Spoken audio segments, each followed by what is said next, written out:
سلام، من هانا هستم و خیلی خوش اومدی به این ویدیو.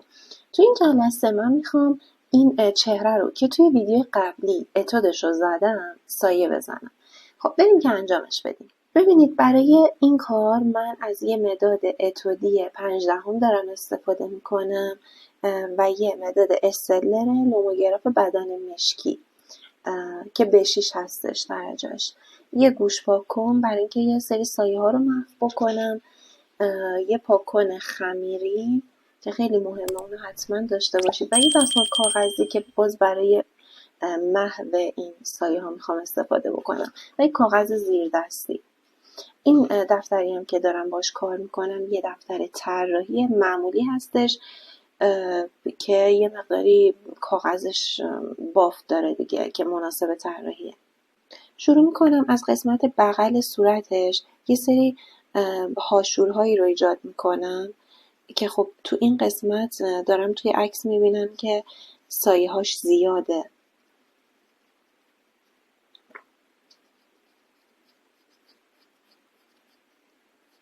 سایه زنی من به این شکله که یه سری به صورت مورب سایه میزنم، به صورت یه سری خطای اوریب و دوباره خلاف جهتش سایه میزنم. اینکه به چه شکل سایه میخواید بزنید، با چه ضرب قلمی، این کاملا بستگی به دلخواه خودتون داره، ولی چیزی که مهمه اینه که بتونید فرم رو ایجاد بکنید. مثلا اگه بینی تو این قسمت گرده فرقی نمیکنه، بینی خب برجسته ترین قسمت صورته. شما دوست دارید به صورت دایره وار سایه بزنید، دوست دارید به صورت هاشور سایه بزنید، به هر شکلی که دوست دارید فرقی نمیکنه، فقط گرد بودن و برجسته بودن فرم بینی شما باید نشون بدید. منظور من اینه.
این قسمت بینی و بالای لب، یعنی بین لب بالای و بینی، خیلی دقت بکنید. ببینید ما معمولا یه همچین حالتی هفت مانندی بالای لب داریم دیگه، بالای این هفت لب خب تا بینی، و معمولا دور همین هفته دورش تیره تره، یعنی وسط این هفت یه سایه روشن داریم و دورش معمولا یه سایه تیره که این سایه تیره بیشتر یه طرف میافته، نه که هر دو طرف به یه اندازه باشه.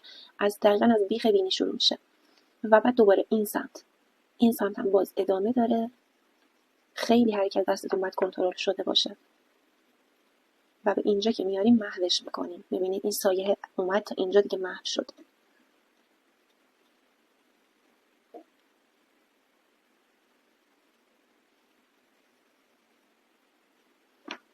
اگه محوش نکنم اون وقت انگاری که سیبیله، خب یه همچین حالتی رو نشون میده. حتما باید اینو محوش بکنیم. خب و اینکه از این سمت، از بغل پره های بینی، این سایه خیلی تیره است چون خب خود بینی اینجا سایه انداخته دیگه، ولی بازم همینو میام باز محوش میکنم. میبینید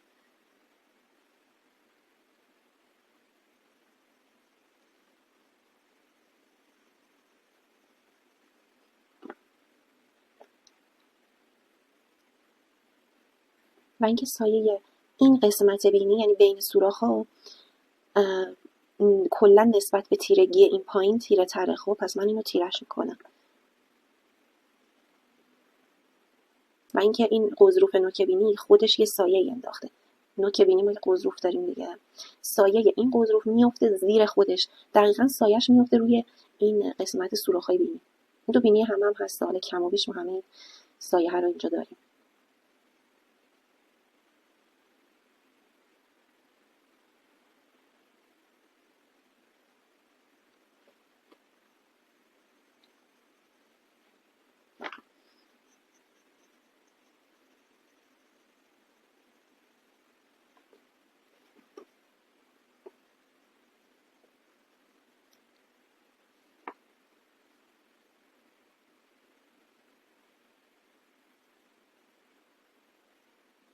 و اینکه بین ابروها هم باز این سایه رو ما داریم، چون قسمت بین ابروها که میشه بالای تیغه بینی فرو رفته است دیگه، این فرو رفتگی رو ما باید با این سایه تیره اینو ما نشونش بدیم.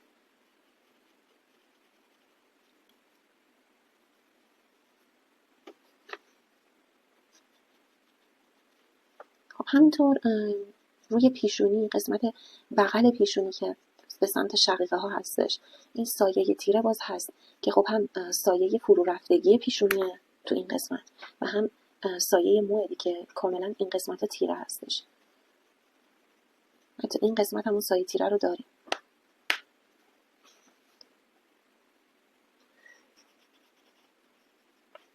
خب این مدل یه مقدار وسط پیشونیش فرو رفته است. خب این سایه رو من تو وسط پیشونی مدلم میبینم، یعنی اینجا، یعنی خیلی ملایمه، اصلا نباید اینجا رو تیره کار بکنید. پیشونیش که موقع دو تیکه نشون بده، خیلی ملایم و محوه.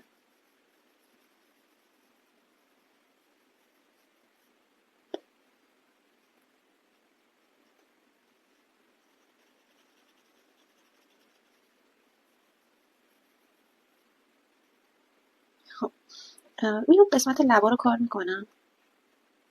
اول با همین مداد اتودی یه سایه میزنم. این قسمت نور افتاده، میتونید اینجا رو سایه نزنید، اصلا این سفیدی کاغذ رو نگه دارید.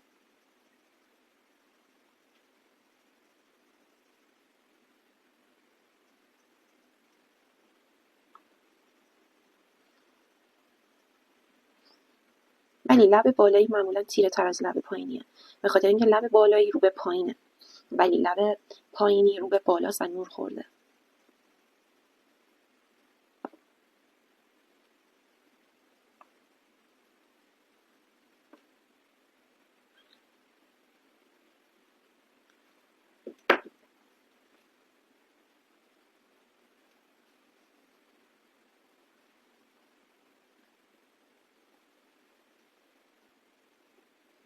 خب من حس میکنم یه مقدار تیرگی بیشتری دور و بر چشم‌هاش یا یه سری قسمت‌ها داره.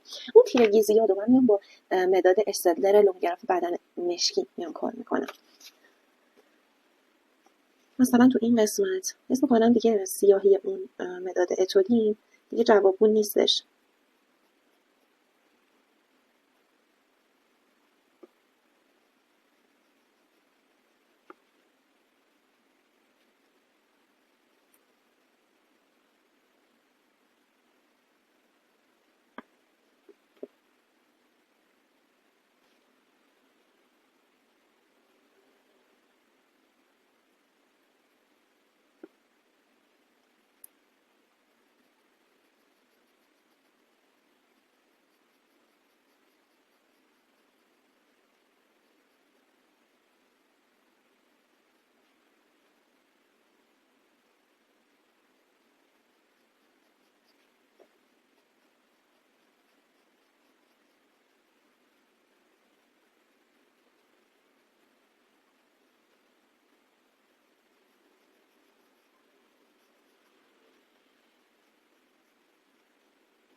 دقت بکنید که تو این قسمت بالای عنبیه، چون سایه موجه ها افتاده روش تیره تره، با یه خط مشکی از این ما جدا میکنیم.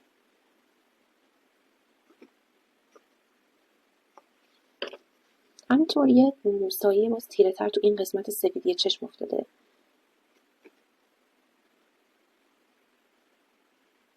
یعنی قسمت سفیدی چشمم باز سفید سفید نیست و این خودش سایه داره.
باز هم تو این قسمت لب یه تیرگی داریم و تو تمام لب هم هستش. این عضله وسط لبه که کاملا برجسته است و سایش میفته زیر خودش، یعنی میفته قسمت پایینی لب. ما همیشه اینجا یه تیرگی داریم.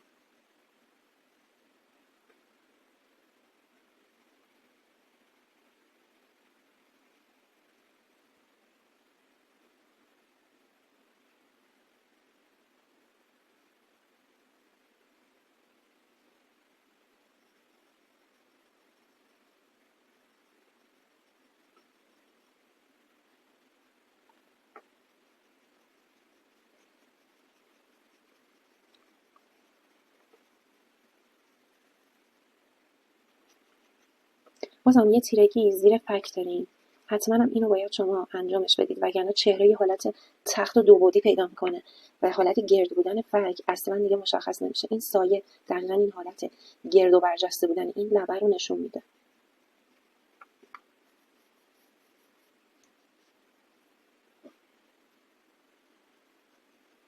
و اینجا هم که سایه استخوان گونه است که تو این مدل اومده تا اینجا این حالت.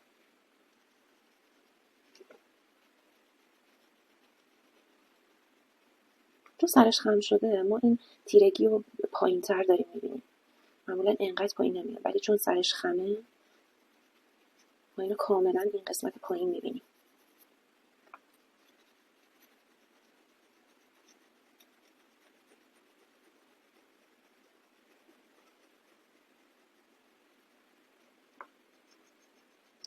و باز هم تیرگی تو این قسمت هم هستش.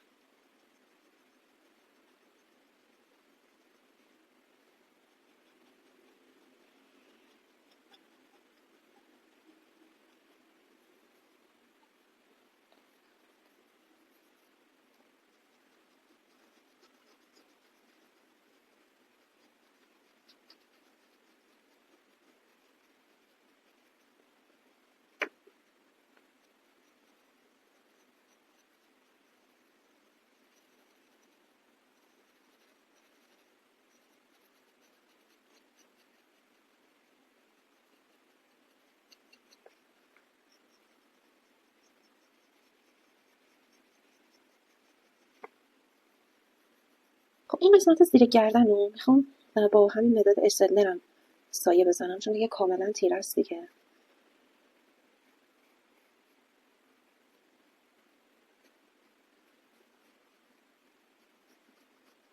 ولی همینم ببینید به صورت خطوط پرتابیه. خب پرتابش میکنم همینجا، سعی میکنم مهدش بکنم و اینکه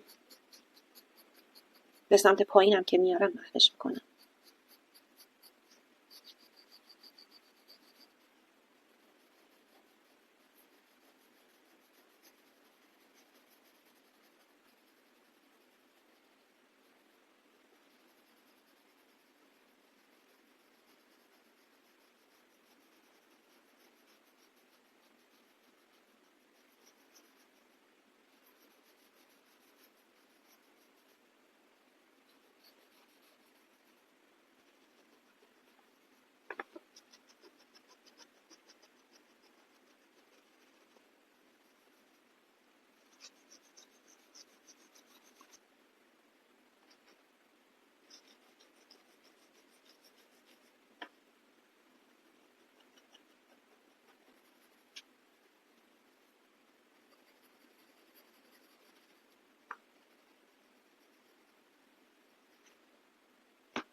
لباس این مدل بافته، به خاطر همین من سعی میکنم که اون خط و خطوط بافت و اون تکسچری که داره این پارچه، این لباسش، اینو نشون بدم با همین طراحی. ببینید این یه سری مثل بافت کش بافته، تقریبا یه همچین حالتیه. روی این قسمت یقه اسکی به این حالت من دارم میبینم.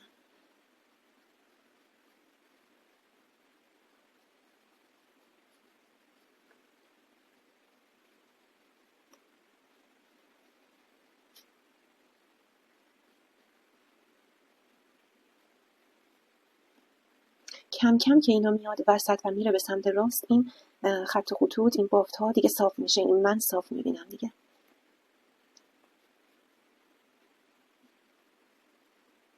خب از اینجا لباسش تا خورده، ببین من همین خطوط رو میشکنم و دوباره میارم بیرون. این در واقع همین خطه. ببین از اینجا میشکنم، از این وسط.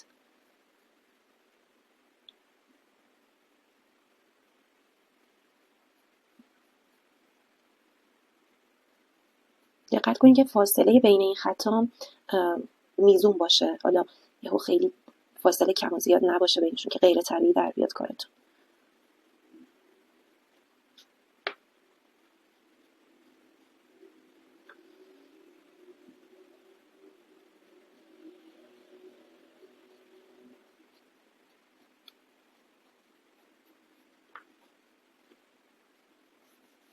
بعد که این بافت رو من مشخص کردم، حالا شروع میکنم سایه زدن. با همین مدادم سایه میزنم، چون سایه هاش کاملا تیره و زمخت این لباس.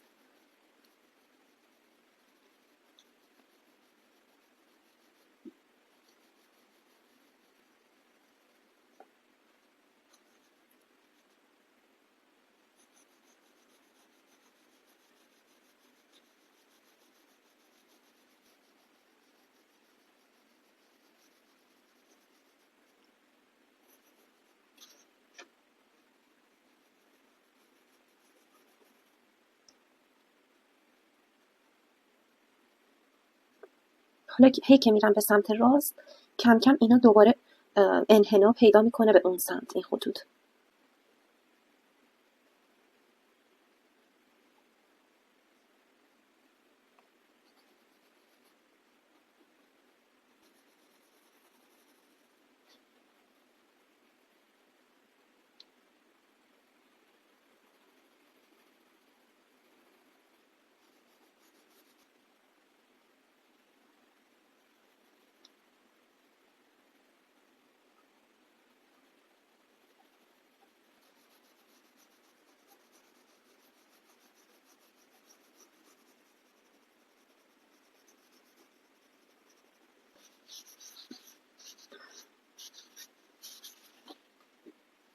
یک بار محوش کردم و بعد دوباره یه دست دیگه میام روش سایه میزنم.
خب تو این قسمت یه نوری داره، من اینجاها رو دیگه زیاد کار نمیکنم.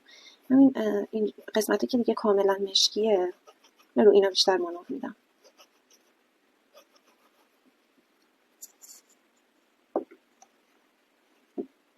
موهاشو در جهتی که خودش داره سعی کنم سایه بزنم. یه دست نمیام همه رو سایه بزنم. اینجا مثلا یه سری موهاش اومده اینجا، یه دست مو این زیر هست، یه دست دیگه زیرشه.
فقط دقت کنید، من اگه میخوام مثلا تو این قسمت بیام روی لباسش یه دسته مو اومده، نمیام اون دسته مو رو همینجا بکشم، ادامه میدم اون دسته مو رو از بالا میکشم میام پایین. توی طراحی مو کلا به این حالتی که ما باید تارهای مو رو از بالا تا پایین بکشیم. اگه قراره اینجا یه تار مو اضافه کنی، اینو ادامه بده که تهش رو ببینیم کجاست. خب این حالت تار بودن مو مشخص باشه.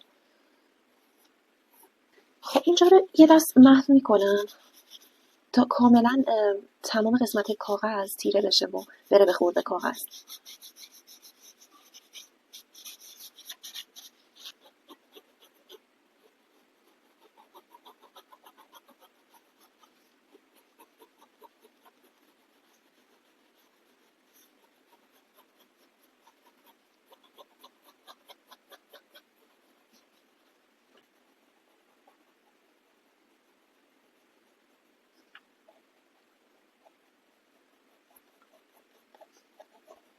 اون قسمتی که نور خورده کاملا سفید رهاش نمی‌کنم، چون موهاش کلا تیره است.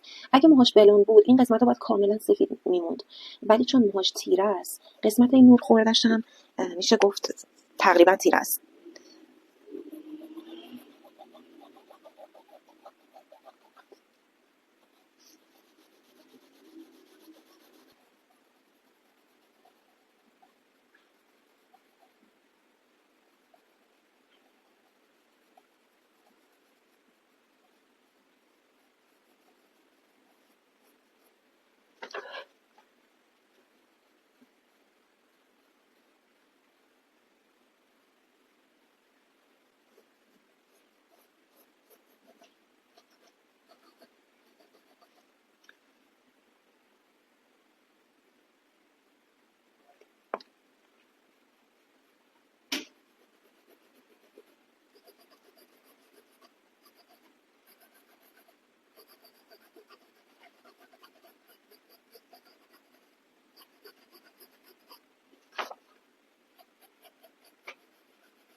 با این مداد اتودین یه سری از تار موهایی که از موهاش بلند شده رو پیشونیش هست یا این بغلا هستش رو نشون میدم.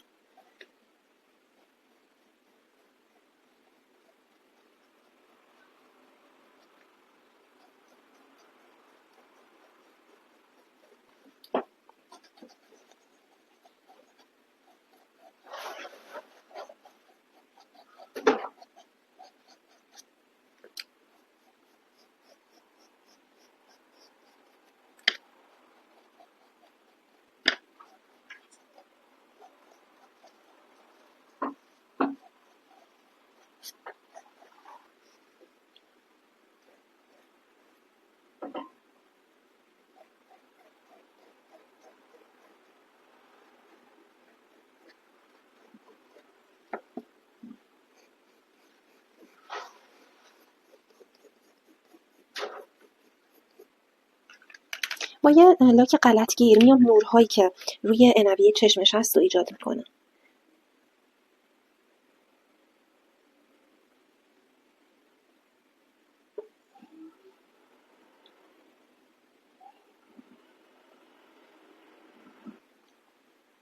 خب اینم از این. بچه‌ها ممنون که تا اینجا ویدیو همراه هم بودید. اگه این ویدیو رو دوست داشتید براتون کاربردی بود ممنون میشم با لایک و سابسکرایبتون از این کانال حمایت کنید.